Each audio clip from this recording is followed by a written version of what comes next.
Billboard's Woman of the Year for 2016, Madonna.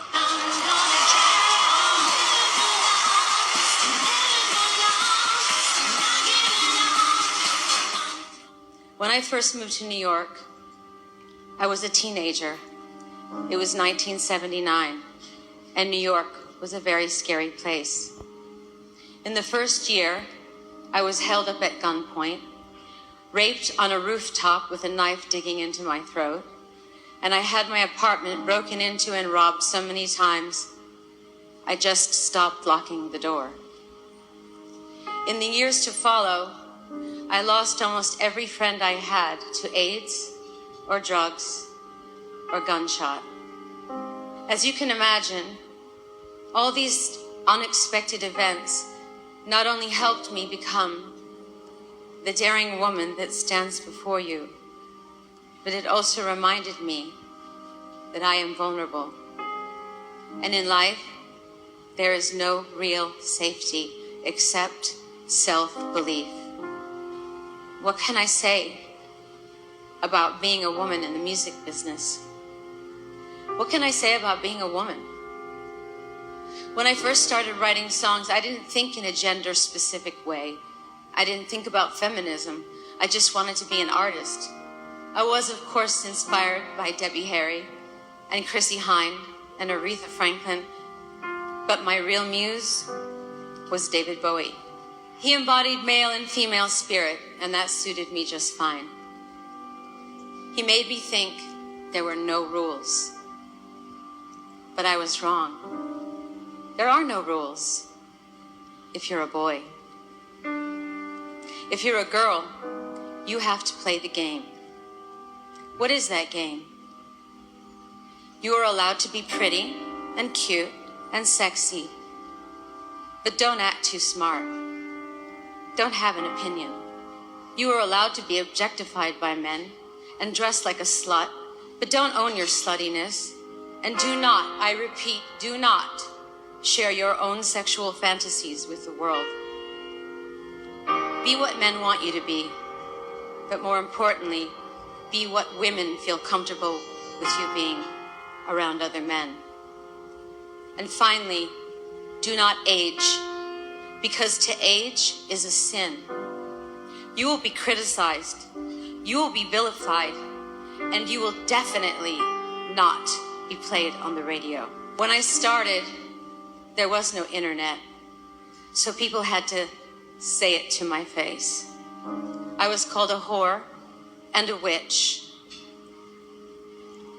One headline compared me to Satan. I said, wait a minute, isn't Prince running around with fishnets and high heels and lipstick with his butt hanging out? Yes, he was. But he was a man. This was the first time I truly understood that women really did not have the same freedom as men. I remember feeling paralyzed. It took me a while to pull myself together and get on with my creative life, to get on with my life. Camille Paglia, the famous feminist writer, said that I set women back by objectifying myself sexually. Oh, I thought, so if you're a feminist, you don't have sexuality, you deny it. So I said, it. I'm a different kind of feminist. I'm a bad feminist.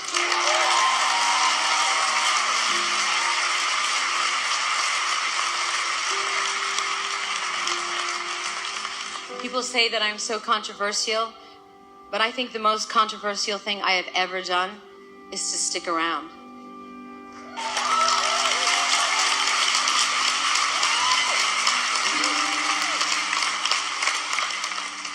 What I would like to say to all the women here today is this. Women have been so oppressed for so long, they believe what men have to say about them. And they believe they have to back a man to get the job done. And there are some very good men worth backing, but not because they're men, because they're worthy. As women, we have to start appreciating our own worth and each other's worth. Seek out strong women to befriend, to align yourself with, to learn from, to be inspired by, to collaborate with, to support, to be enlightened by. As I said before, it's not so much about receiving this award as it is having this opportunity to stand before you and really say thank you as a woman, as an artist, as a human. Not only to the people who have loved and supported me along the way. So many of you are sitting in front of me right now. You have no idea.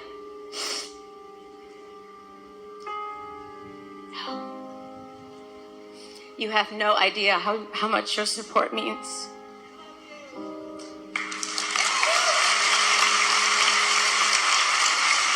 So thank you.